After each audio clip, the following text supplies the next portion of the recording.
Bonjour.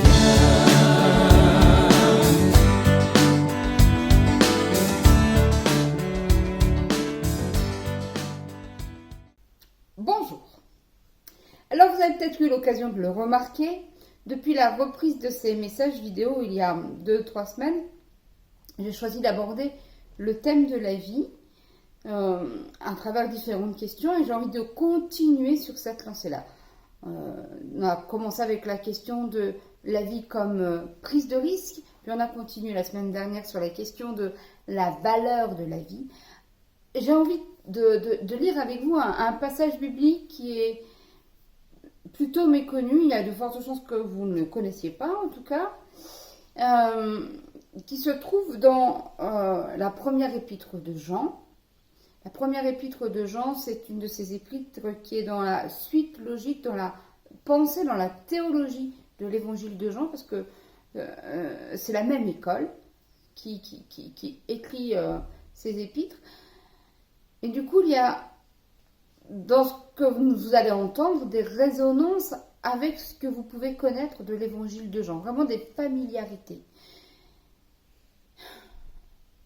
Allez, en fait, ce que je vous propose, c'est de lire dès maintenant ce passage de la première épître de Jean. Première épître de Jean, chapitre 1, versets 1 à 4. Ce qui était dès le commencement, ce que nous avons entendu, ce que nous avons vu de nos yeux, ce que nous avons contemplé et que nos mains ont palpé. Il s'agit de la parole de la vie.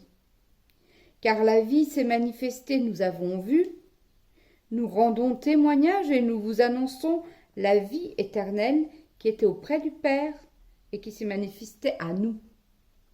Ce que nous avons vu et entendu, nous vous l'annonçons, à vous aussi, pour que vous aussi, vous soyez en communion avec nous. Or, notre communion est avec le Père et avec son Fils, Jésus-Christ. Cela, nous l'écrivons, pour que notre joie soit complète. Alors, vous avez entendu, hein, on parle bien de la vie. J'avais envie de partager ce texte avec vous, qui m'a été proposé comme lecture à l'occasion d'obsèques. Notre mission, notre job, c'est toujours d'annoncer la vie. Non pas de parler de la mort et de dire comment ça se passe après la mort, parce que nous n'en savons rien, mais toujours annoncer la vie, et en particulier pendant ces circonstances-là. Mais la plupart du temps, c'est le pasteur qui choisit le texte biblique qu'il lit, et là, c'est vraiment un membre de la famille qui m'a proposé cette lecture-là. Et j'ai trouvé ça fort. Et j'espère qu'en entendant ce texte, ou en le relisant, vous allez en saisir toute la puissance, toute la richesse. Ce texte, ces premiers versets de la première épître de Jean, parlent de la vie. Comme c'est le cas dans ce qu'on appelle le prologue de Jean.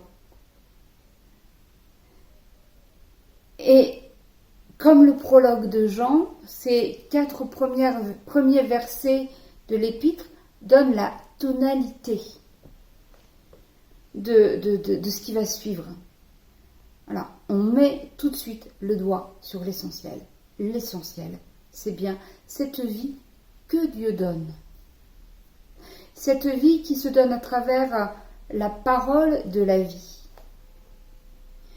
Qu'est Jésus, comme nous le signale le prologue de l'évangile de Jean. Cette vie que Dieu donne à travers la personne de Jésus, c'est la vie éternelle. Et voilà un grand mot. Et peut-être certains d'entre vous se disent automatiquement, mais qu'est-ce que c'est la vie éternelle ?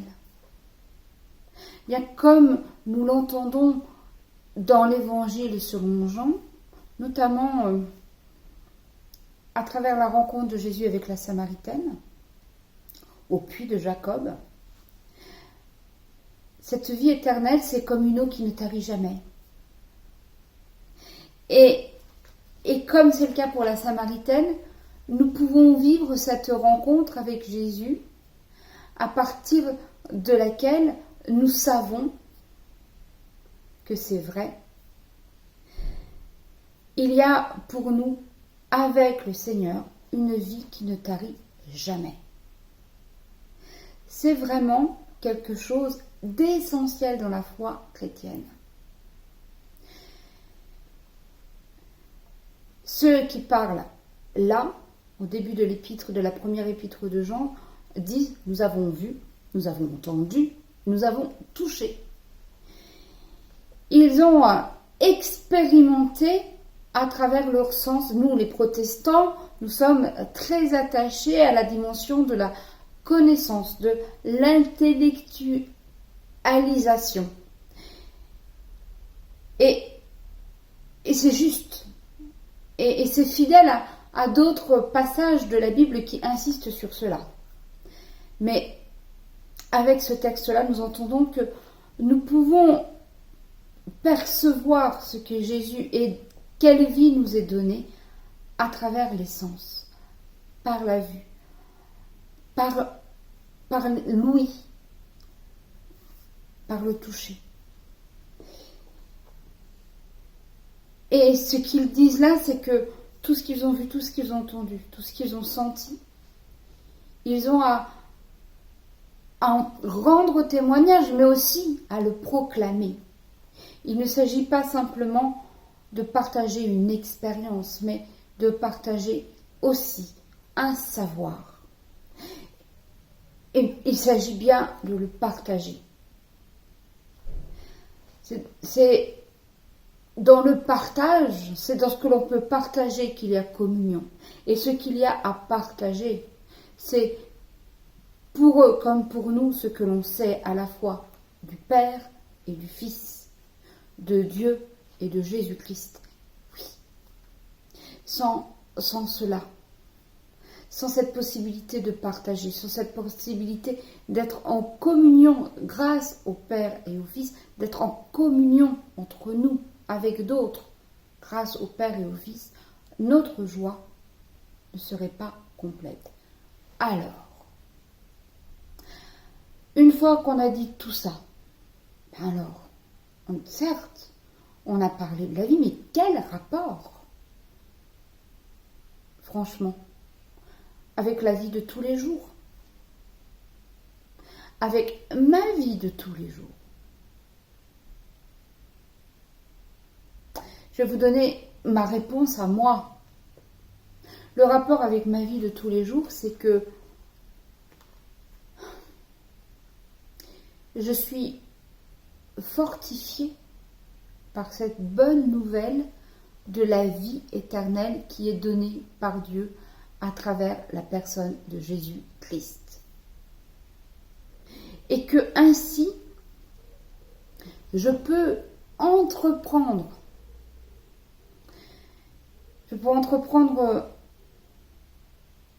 des tas de choses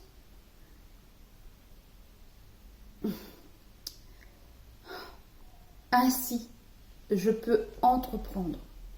Ainsi, je peux me mettre au service du Seigneur.